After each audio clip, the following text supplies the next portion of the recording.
this is all a part of it, because I think as long as we have this idea that, well, it should be like this, then we're either going to think, well, if it's not like this, then maybe God doesn't want me to be here. Or if it's not like this, I better pretend that it is. Buongiorno. You're listening to Going, where God is at work, a podcast that sits at the intersection of missions theory and practice.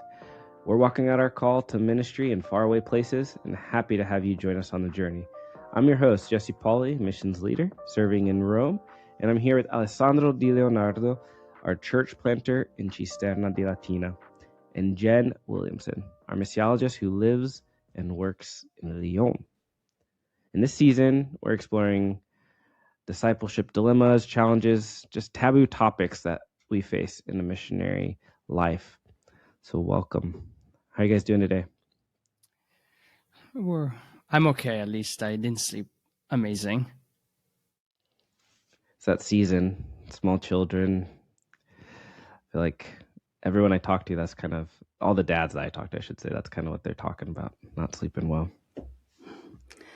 I slept like a baby, but I have no small children at home, so I have a little advantage over you two. Yep, but was up early because I needed to take my husband to the airport. And it was funny, our dog, who's now our baby, she sees a suitcase and she freaks out. And all of this, and we were just like, fine, come to the airport with us. Like we took her just to the car, to the airport and back. It was funny to me because, yeah, you don't know how to explain to her, like, one of us is coming back. You're fine. Like this, if anyone has a suitcase, if we walk out the door, like normally, no big deal. But if there's a suitcase going out the door, she can't handle it. And I thought, it's 4 a.m. We don't want her. We don't know what she's going to do, if she's going to wake the neighbors. So anyways, but that wasn't her waking us up. That was us waking her up. Does she travel well? She's great in the car. We don't take her on flights. We have a great place that we board her when we travel together. But no, she's no trouble at all in the car. She's fine. It was just, anyways, she freaks out with suitcases. We had a fun day yesterday.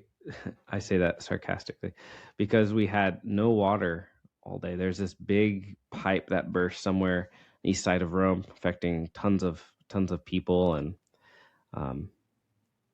we woke up, and as we turned on the faucet to brush our teeth or splash water our face, it just increasingly got less and less water until there was nothing coming out of the faucet. So we were camping in our own apartment in the middle of Rome yesterday. It was a little bit challenging, but this morning we woke up to a loud burst of the water filling the pipes, and we were ready to go. So,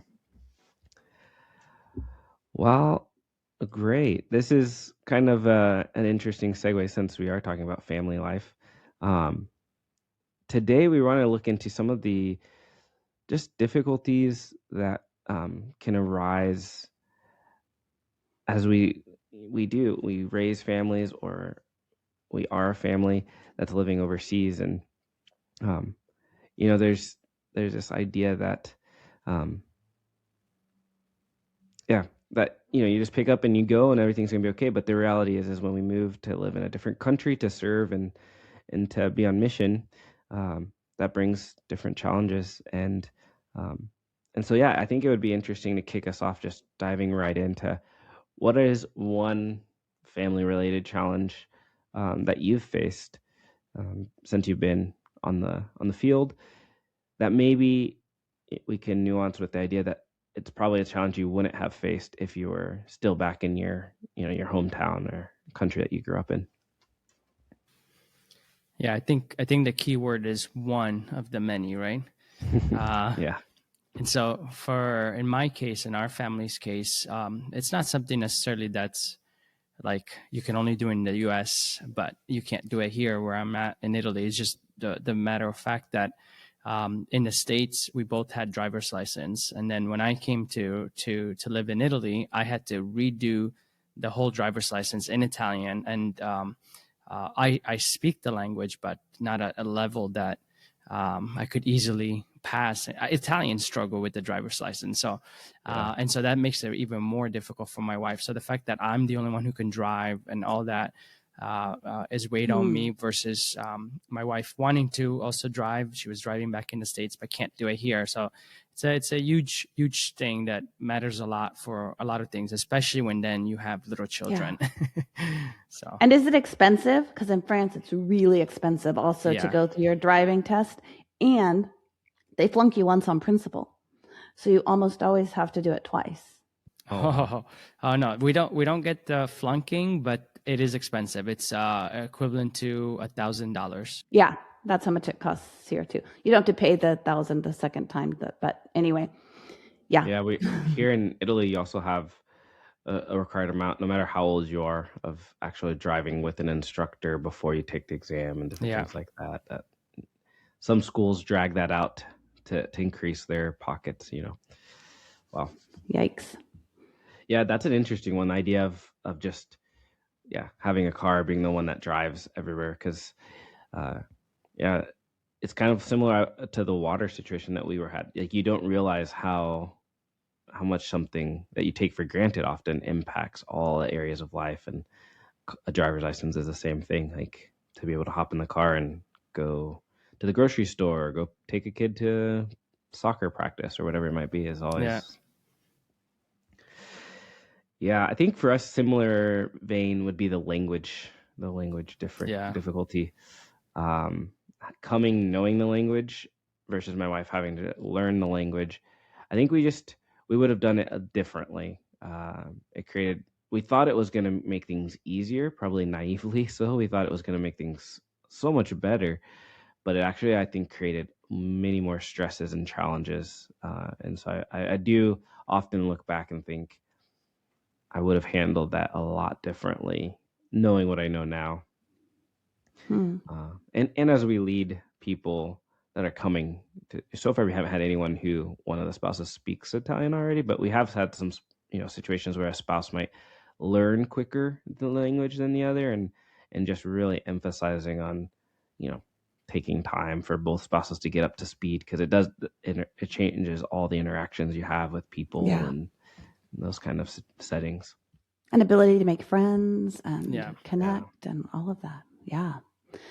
Well, ours, I think, was some of the hardest ones were launching kids into college and adulthood across an ocean. There's no place to come home for them for Thanksgiving. I couldn't give them like my extra silverware that I don't need anymore because it's too heavy to carry, or plates, things that you could give them to help them kind of start to set up on their own. You can't just give it to them because they can't carry that stuff back across the ocean. And even things like, during his first year back, one of my sons went through a big breakup, and it had been sort of a distance relationship. And without telling anybody, he set off across the country in his very inexpensive car to try and sort this out. And then it didn't go well. And he was sitting on the other side of the country with a broken heart. And my husband literally bought a next day flight to meet him in the city where he was, to drive back across the country with him. And then in that drive, recognized that there were some real struggles with depression and some other things. And so my husband had planned to come back a week later and ended up staying for 6 weeks. So you just can't be that support that you want to be for those young adults that are launching. And it feels really vulnerable, and it's super hard to sit across an ocean and have to just trust that the Lord's going to take care of them. Yeah, that is. I think especially the day and age we live in, where you do know, like in some ways, when you don't know stuff because of there was a lack of technology or lack of communication ability, like in a sense, ignorance is bliss, But the more we know things, the more we have. In one way, it benefits us because we can jump in, like your husband did, and go and help out. But then also, it's that added weight of worry and thinking about. And there was this big division too, because our other son was going through all of his big final exams for his bac in France, which is a huge deal, and they're huge tests, and you have to be present. So we couldn't both go. One of us had to be here with one kid going through one thing in this culture that needed a parent present, and the other one had to be present to another kid. And we had to figure out how to support each other in the midst of trying to support both of our kids in 2 different countries. So I just think that kind of stress. And then in the midst of all of that, we're working, right?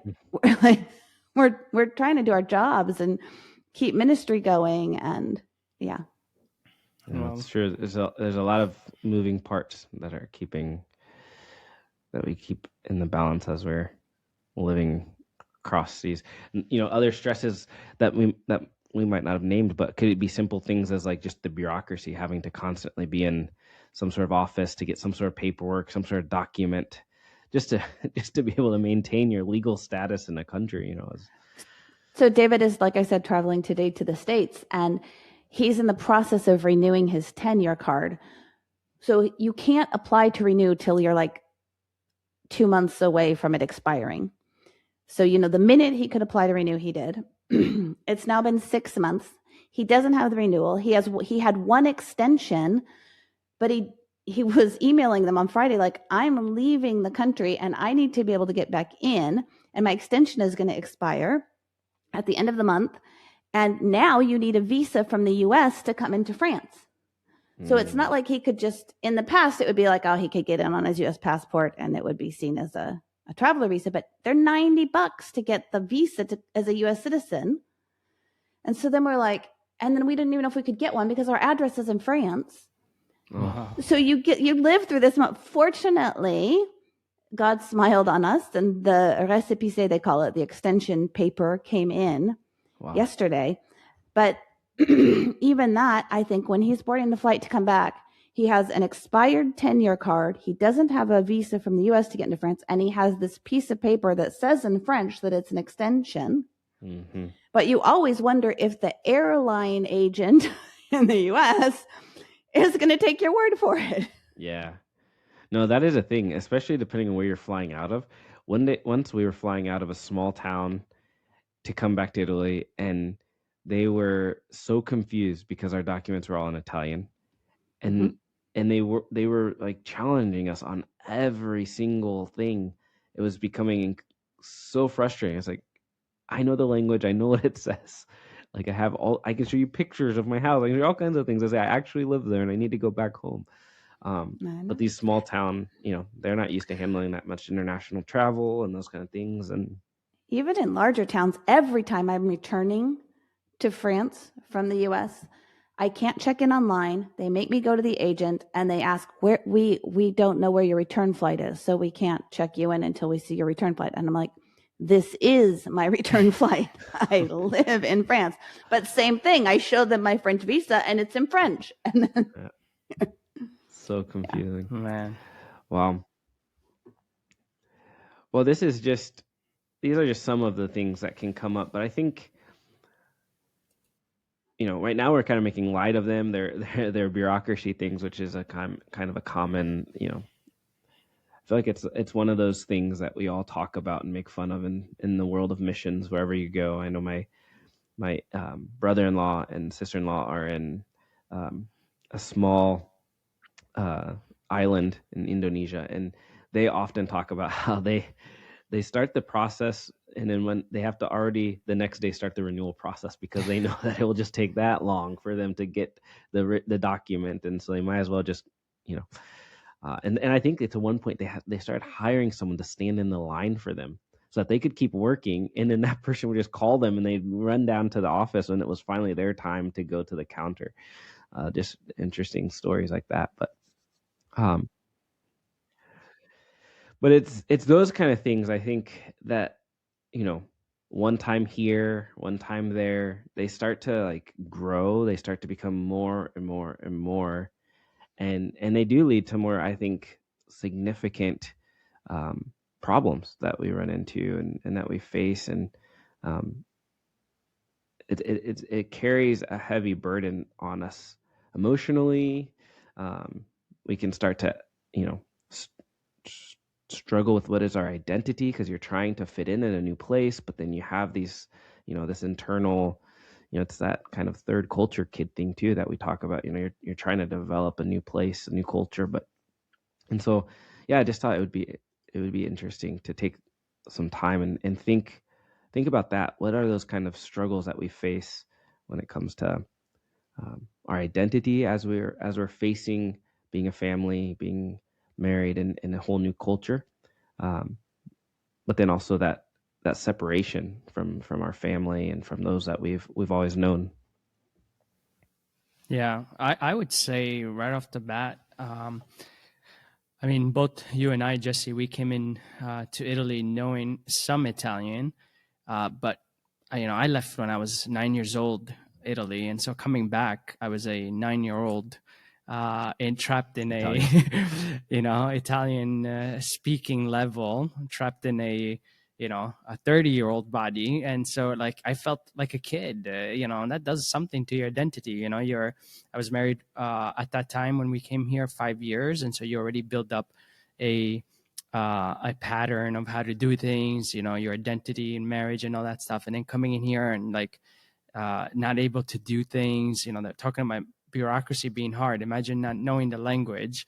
That's even worse. And so just I think a lot, especially as a man, I felt like a child. I didn't feel like a man. And one time I was at a missions gathering, where a bunch of missionaries, we all came together, and one guy put it this way. I didn't say, he said it, but I was like, that's exactly what I feel.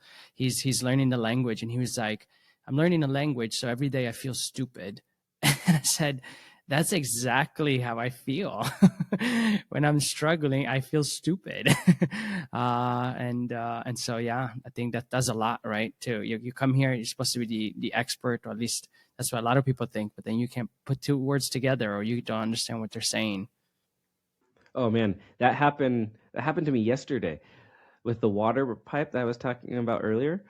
The group chat of our and I've been here 6 years and I still felt so stupid. The group chat of our uh, uh, Sophia's school parents, they were talking about, oh, is there school today? Someone said, oh, I don't know, maybe because of the water, but no one would say that the water, there's a big water outage in the area. And I was like, I have no idea what they're talking about until finally I figured out that this was larger than just my house that didn't have water. It was all, but it was, again, I know the language, but I felt like I was just not connecting with what was happening around me. And, yeah. Sorry, Jen, I jumped in there. No, that's okay. I was just going to say, like, when those issues happen, what happens? What does that do to your identity in your family as the father, or as someone who's, trying to lead children, when you're struggling with those identity issues yourself? Oh yeah, no, for sure. I mean, to just to keep going with that story I was just sharing, like for me, you, as a father, you feel like you're there to be the priest, the provider, the protector of your home. And so all of a sudden, when there's no water coming out of the spigot and you have no understanding why there's no water coming out, that's the first thing I was trying to do, is problem solve mode. How do I get water to the house? How do I make sure my family has water? But then you're questioning, if is it something I did wrong. I had so many random thoughts coming on, like, did I not pay the water bill? Like all kinds of random things where you start questioning things that in the past you wouldn't have, because you had the confidence that you knew what you were doing and stuff. The number of times that I've just felt I'm questioning and second guessing myself here has been increasing, especially lately, when things go differently than I would have expected them to go. Yeah. I know that one of the major causes for leaving the field have to do with a lot of these family struggles, and often the wife is the one that is having a hard time finding her place on the mission field, finding her job, finding her purpose, finding her meaning. I don't know if either of your wives have struggled with that. For us, it was a little bit of the inverse for some reason, maybe partially because my language skills surpassed David's just a little bit. Some of it was opportunity, and some of it was just basic gift set and wiring. But we reached a place where my ministry was really taking off, And David was kind of struggling to figure out what's my contribution and where do I fit.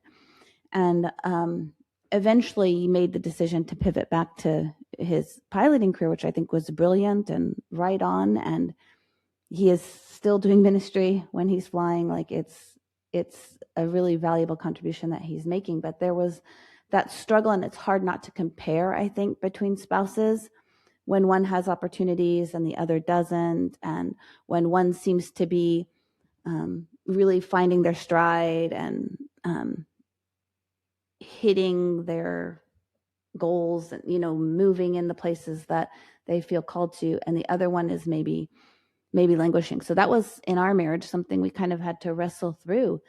All of a sudden, David was doing most of the laundry and cooking most of the meals, and he's a servant-hearted man, and he's also was my biggest cheerleader. There was never any jealousy on his part or limiting factors that he wanted to put in. But we also knew that wasn't his best contribution, and we jokingly called him Domestic Dave. And we said, okay, we need to figure out how you can become, David, who God made you to be, and not just settle into being Domestic Dave, because that's, that's easy and that's what's right before your eyes right now. So you have to kind of really, I think, when you're living abroad and working abroad, really think through, I don't know, it seems like those marital comparisons and tend to be stronger, I think, and harder in some ways to navigate. Yeah. It's interesting. I resonate with that so much, especially speaking on behalf of my wife, because we've had this conversation where she felt like she wasn't really contributing. What's interesting, before coming in the field, before coming to Italy, you got a lot of that questions. Like, I know you're on board, Alessandro, but is your wife on board?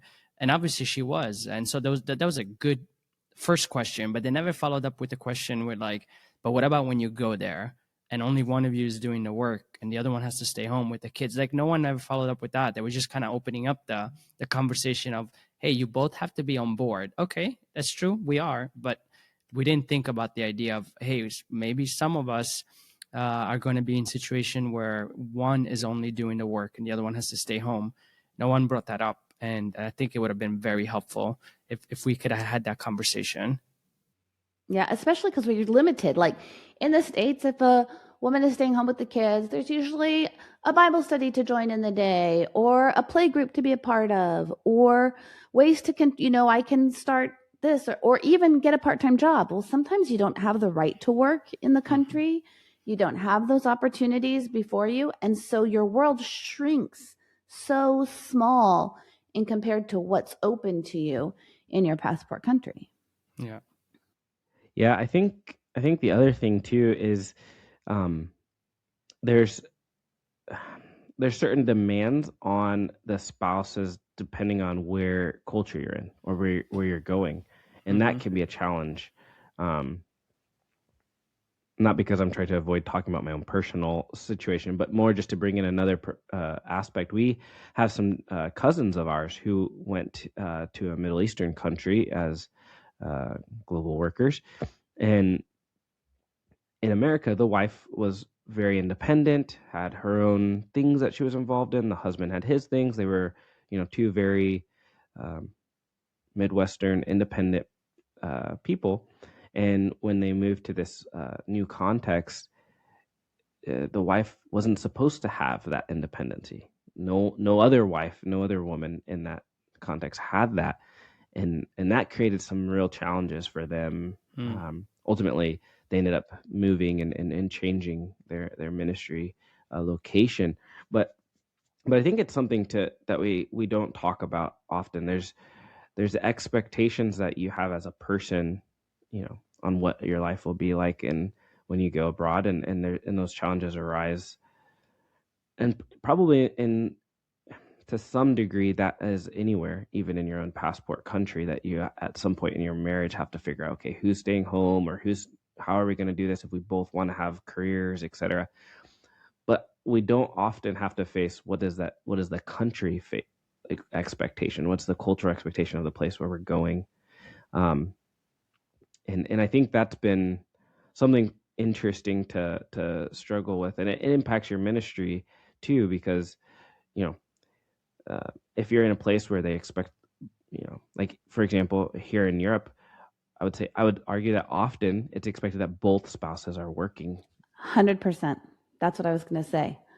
Yeah. And so it can create some challenges when, the missionary wife or one of the missionary spouses, because it could also be the other way, doesn't seem to have a job according to the the local community you're in, and those are things that I think we have to be creative on how we address that. How do we work through that? Yeah, it's good that you added that to the conversation, Jesse, because sometimes we can forget that part. I think something else to kind of make clear, not always the case, but I think the mindset as missionaries coming into a new culture, we kind of have this idea, okay, we're going to face challenges. And so the challenge is always there. But I think what makes it really hard is when there's the internal conflict. Like, we're not like me and my wife. I'm like, okay, bureaucracy ahead of us. Let's try to face it. That's tough already. And that happens when we can work together. But a lot of times the conflict is between us too, me against my wife. And I hate that. I always say I could face anything if my wife is alongside with me, but if she's not, I can't. I just stop everything. And so yeah, I think that's something worth noting. Yeah, that's true. But I think it also, there's a benefit. Like every struggle, when we can lean into it, I feel like having to navigate some of that has made David and I both stronger in our faith, stronger in our marriage, more self-aware. Yeah. And in many ways, it's an opportunity. Even the fact that we've had to do it like so far away from family support systems that might have been easier to lean into, and we really just had each other. And so you think, okay, we have to figure this out, and we're going to figure this out. So there's yes, I agree, Alessandro. The internal stress is some of the hardest things when we have like differing visions and we have to figure out how we're going to reconcile them, or differing dreams of how the ministry is going to go, and we have to reconcile them. It's hard work.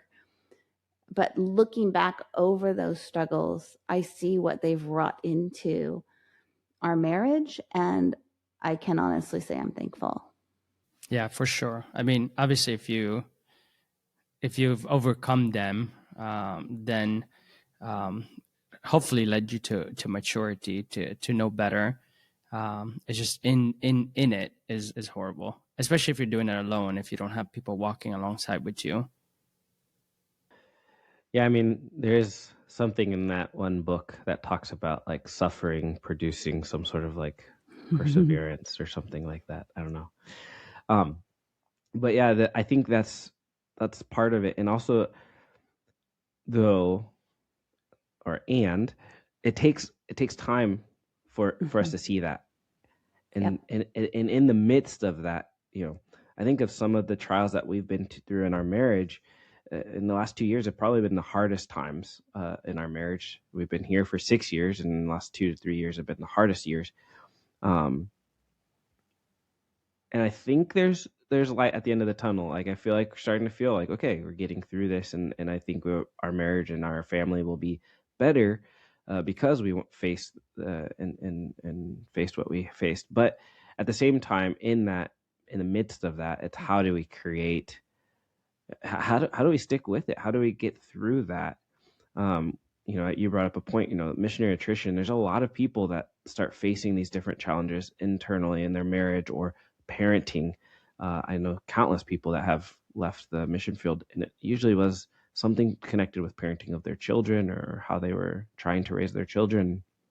And I think there's something to creating spaces where we can be honest, be vulnerable, have a sense of community, and know that the difficulties that we're facing, the challenges that we're facing in our families, we can share openly, and the other person can hold that, or people, because we do have, as we've talked about in many other episodes, we do have this idea that we have to perform. People are asking us for metrics. Churches are sending money and wanting to know what's happening with, like, there's this sense that, the missionary or the pastor is on this, pedestal. And, last night we were at a network gathering on, for church planters and ministry leaders. And the conversation was around idols. And in the group that I was discussing with, that was one of the things that we talked about was our family. Can our family become an idol? Or the same way maybe our mission can become an idol. Like, we talk quite often about that, like the mission and don't marry the ministry and those kind of things. But also at times our family can become. And so how do we balance that? And one of the things that was coming out of our discussion was this idea of like, oh man, that we need to try and find a way to create spaces that we can talk with each other about the difficulties that we're having in either one, and that would be an important component to not idolizing or putting one above the other, family or ministry, but to be able to say, hey, and so I think that piece of vulnerability and finding a community where you can be vulnerable, be transparent, whether that be one person, two people, whatever, it's so important to be able to get through these hard challenges that we're talking about, the difficulty that we might face. I wonder if connected to that too is the idea of, like, we can idealize what marriage should be like, or what our kids should be like, or how this should run, or what this should look like, and have some idea that my marriage should be this way. And if it's not, then I don't know, there's something wrong with me, or there's something wrong with us, versus recognizing that we are all going to have ups and downs and highs and lows and struggles and learning moments and growth moments. And that growth is hard, and that, like, this is all a part of it. Because I think as long as we have this idea that, well, it should be like this, then we're either going to think, well, if it's not like this, then maybe God doesn't want me to be here. Or if it's not like this, I better pretend that it is, so that I don't get found out.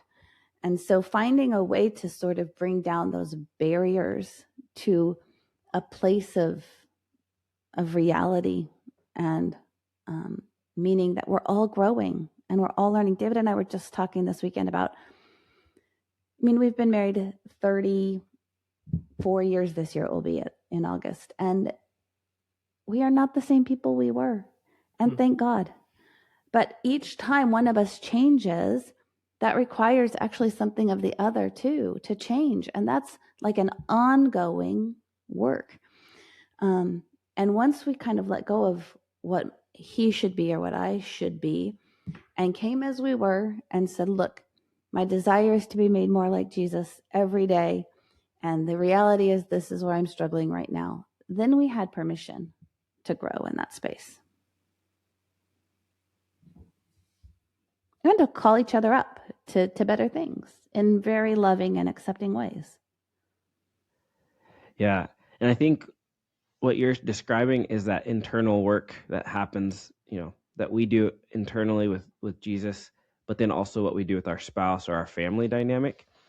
And I think it would be great for us to kind of shift a little bit into what we've been talking about throughout this season of, like, there's an inner thing that happens in this, but then there's also how that plays out externally into our ministries and how we disciple, how we evangelize. Because I think,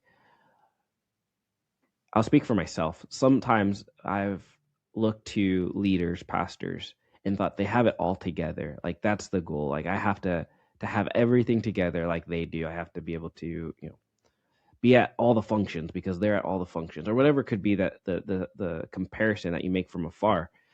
And we've talked about this on other episodes. You see these guys that are falling now after years and years and years of being, in the spotlight and being up, on the pedestals that they've been put on.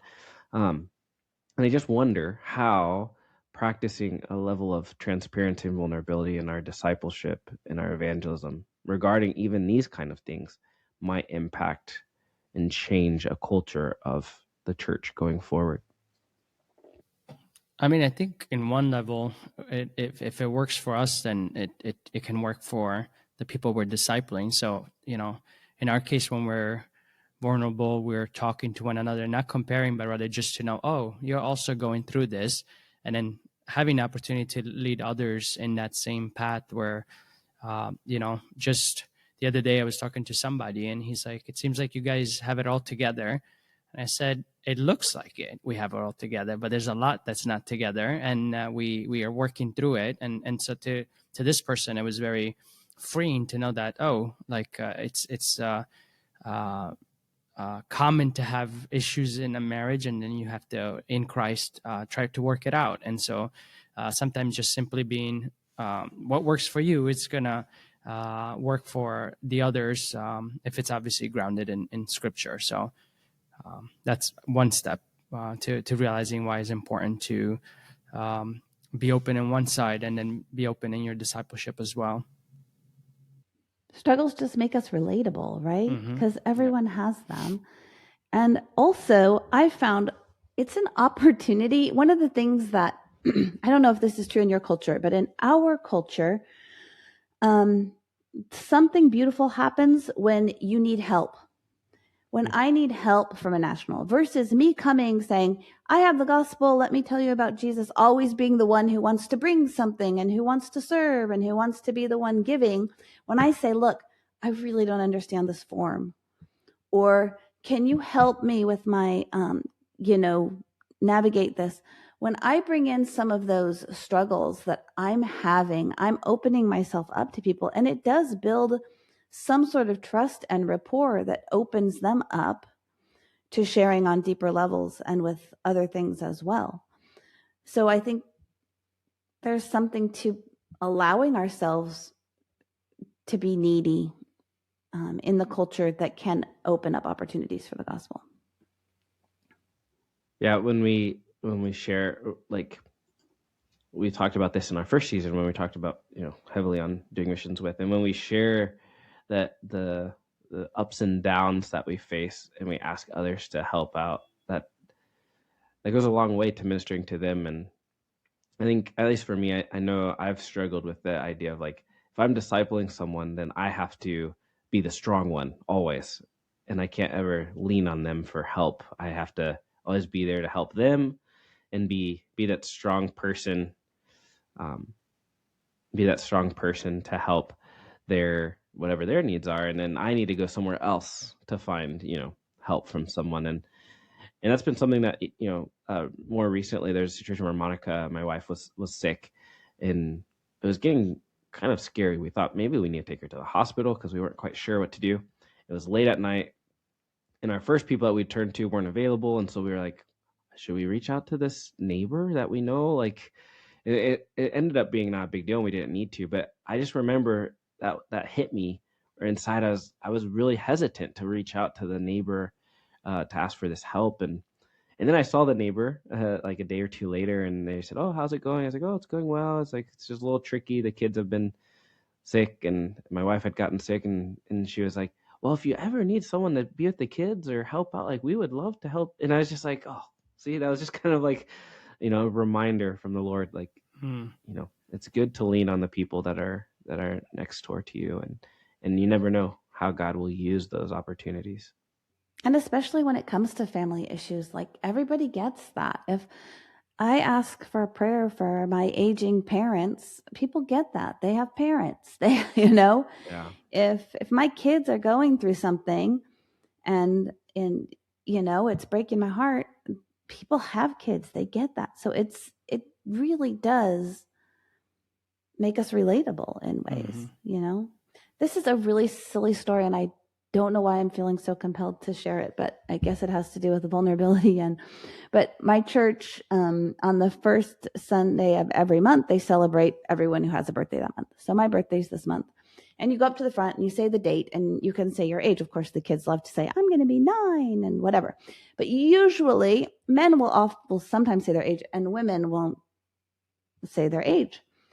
And I have this thing where I think we need to be, this is ridiculous. Like, getting old is not a sin. It's not a crime. It's celebrated in Scripture. And so I say my age. I'm like, I'm Jen and I'm going to be 55 this month. None of the other women, and afterwards the women will be like, oh, I'm not as brave as you. And I thought, I don't think this is about bravery. I think we have expectations on ourselves, especially as women, that we're somehow not supposed to get old. And even that, I think, it's a relatable place. And that's part of just being where I am. And I guess I feel like, so that's an external place where I'm being vulnerable in a way that I hope is opening people up to just being comfortable with who they are and where they are in life, you know? Yeah. So I would say that in one area we're vulnerable and we are asking for help, and that opens up opportunities. But then also, you tend to then learn how to do it, and you kind of become the expert, and so then you can help somebody else. Where I've done so many times, where, like, especially with bureaucratic things, where people are asking me, how do you do this? And, well, the only reason I know how to do it is because we had to go through that and somebody helped us. So then it's like a nice way of all helping each other. And so to be able to kind of say, this is not just for me, I'm actually going to be able to carry this knowledge and bring it to somebody else when the time comes. And it's a good feeling, and it's good to know that we can help one another. Yeah, I think too, sometimes we, as expats, we kind of want to help each other. We kind of turn to each other. But when there's that vacuum, that void, and we need to reach out to other people that are nationals, our locals, to wherever we're living, that just helps increase those things so much more.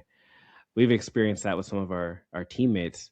At first, it kind of caught me off guard, like, oh, why didn't you come ask me for help on that? But then the more I've grown to appreciate that they have other people in their neighborhood that they've been reach out, and now they've been here long enough that it's flipped, and they're pioneering and finding new ways to do new things and telling me about them, and then I'm able to benefit from those things. So yeah, I think if we can start to draw this episode to conclusion, I think one of the key things I'm hearing us all say is we're going to go through hard things no matter where we are, but in particular, some of those things are going to be intensified by the fact that we live in a different culture or a different country.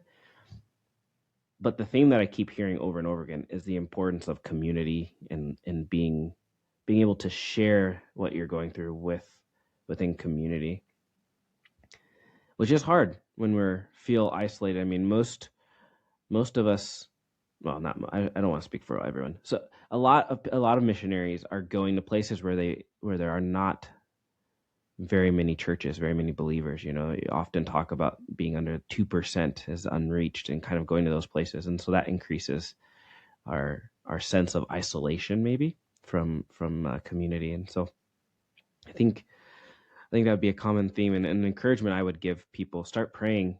If you're first person that you're a new person to the field, or if you're someone who's been on the field for years, start praying for community, for friendships, for opportunities to lean on other people, and find ways to connect. And someone has to go first in sharing a vulnerable thing with someone else, so that then you can start to build that trust, right? Anything that you guys would add to some practical things that we could give the listeners before signing off? I would just love to encourage people in their marriages in this space to lean in to the hard places rather than pull back, which can be the tendency. Because as we've built in that muscle, and kind of David and I have worked to, rather than do what our instinct is, which is to pull back when one of us is hurt or struggling, to fight against that and to move in. The more we do that, the more you have those examples of what God does in that space and the fruit. And then the easier it becomes to keep turning towards each other. And so in those marital difficulties, and we've been there, we've been through dark times, we've been through hard stuff, and it doesn't get fixed or resolved overnight. And sometimes you have to sit in it. And and wrestle with it and wrestle with God. But I just want to say, like, it's worth it. Keep leaning towards each other and trusting God to make something beautiful out of it. Yeah, that's good. I would add, just like in ministry, you would debrief how the year went and kind of talk about why things didn't go well, why things went well. Do the same thing with your family, to debrief about like how the year went, how it could be better for the coming year. What are some things that need to be brought out into the open? And so treat it. It is your first team, and so work at it as you would with your ministry team. And so, Yeah, that's a good reminder. It's your first team. I like that. And I think, I appreciate what you're saying too, Jen, about the turning towards your husband or your wives and just facing it straight on, whatever it is, not running from it. This has been, I think, good episode. We've had a lot of good conversation, and we hope, like always, that these episodes are insightful, helpful, that you realize that your ministry is important, and we hope that you consider the time that you spend with us as investment in your work. So please don't forget to subscribe, leave a review, share this podcast with your friends, and until next time, just keep going wherever Jesus leads you.